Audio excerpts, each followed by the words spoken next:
Hello everybody and welcome to the rainy edition of the Happy Travellers vlog. Yes. You'll notice that we are both in our dressing gowns. Yes. Yep. Pippin's alright though, she's not been out. And you might notice the rain. Listen. It's quite wet. Yes. Yeah. It's been a dry day. Yeah, until... And Wendy's been busy, haven't you, in the office? Yeah, and various... doing a bit of gardening and various things. Then out and doing a bit of gardening. Yeah. Oh, I didn't see you doing the gardening. No. Because you were out mowing, weren't you? I was on the mow. Yes. On the mow lawner. On the lawnmower. All day. Pretty much. Yeah. We managed to get a lot done. Some on the ride-on, and I had to do quite a bit with the little hand mower because the ground's so wet.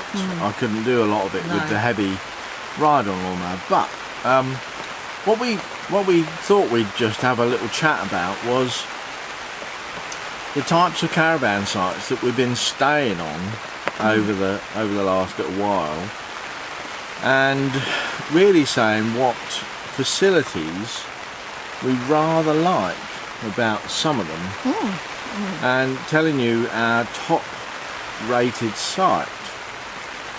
I think what we do is we'll start off with the last site we stayed on, which was the Cheshire Fair Oaks Caravan and Motorhome Club site. Now there's a funny thing because when I looked around that site, it reminded me so much of a site down in the London Surrey area called Alderstead Heath. It felt very much the same, but I think that's probably a credit to the Caravan and Motorhome Club sort of standards. They try and keep everything the same, and they've done that well with that. We did have that issue. I hope they don't have these pictures on every site. We did have the issue with people walking by. You couldn't make it up, could you? It was really ridiculous. Where we picked two sites recently where people just walk right across your pitch. Anyway. No wonder that nice site was empty. We should have known why.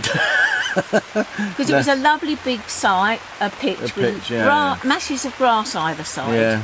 And it was so convenient for the dog walk, the shop, and the toilets and things. So we should have known. It was. So it was really good. We won't go on that site, but pitch again. We quite enjoyed it. Yeah, we love that site. Yes. We did enjoy some very nice fish and chips. Oh, it's the best. From a little mobile van called the Village Fryer. It comes twice a week to that site. You've got to try it. Really good. If you go there, definitely try the fish and chips. It was very good indeed. It was a good price, wasn't it? Cod and chips, and they didn't skimp on the size of either the cod or the portion of chips. It was only £6 plus 50p for a little pot of gravy and a little pot of mushy peas. Yeah. I have gravy, Wendy has mushy peas, over 50p each, so 13 quid for the whole lot. Very good value. But the site we stayed on before that, immediately before that, was Belmont Hall. And a CL site. Well, it's actually got about 2 or 3 CL sites all in the same area. They run sort of different little sites with different clubs, which is, I suppose, okay, but a little bit cheeky, I suppose.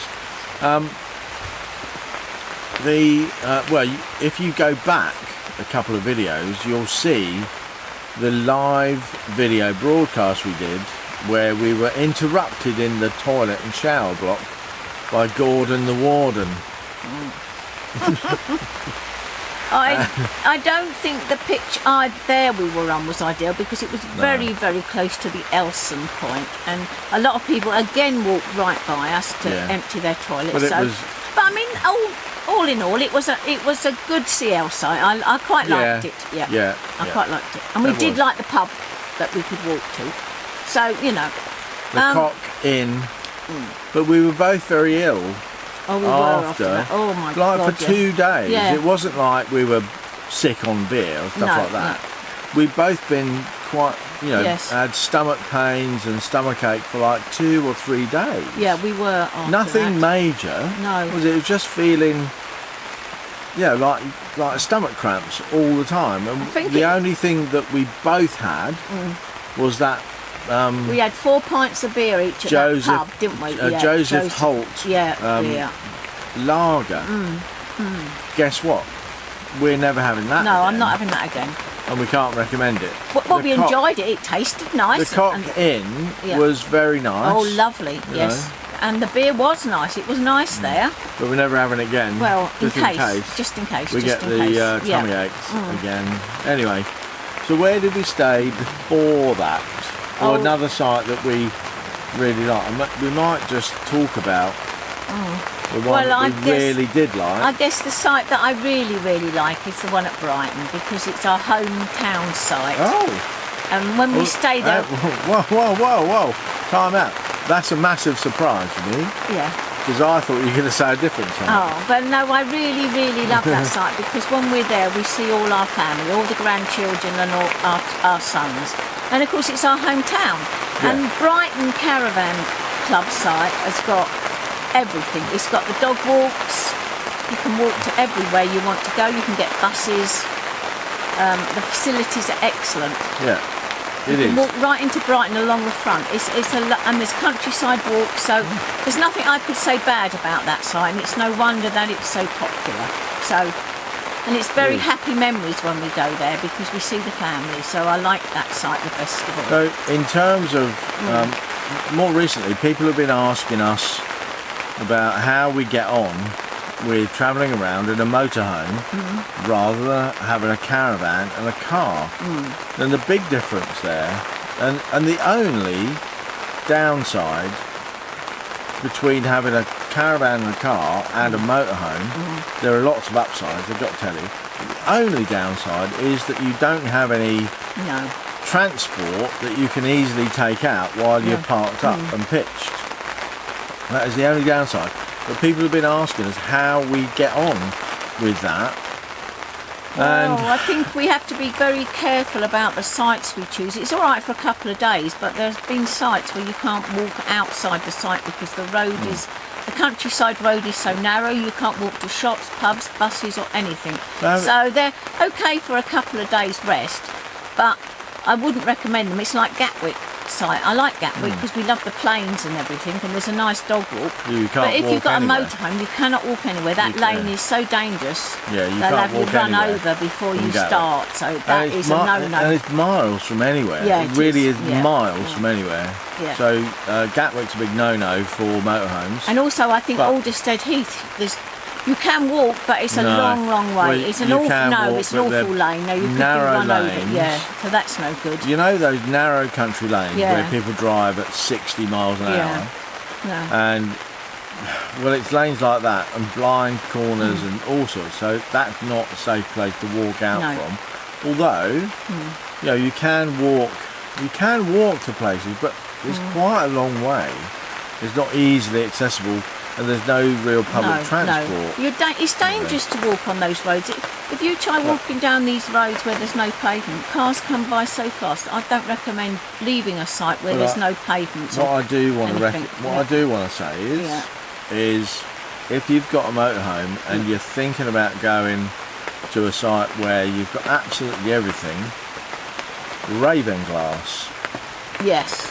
Yeah. Ravenglass has in the Lake District. Yes. It's in the Lake District, so it's a bit far to go for anybody down south.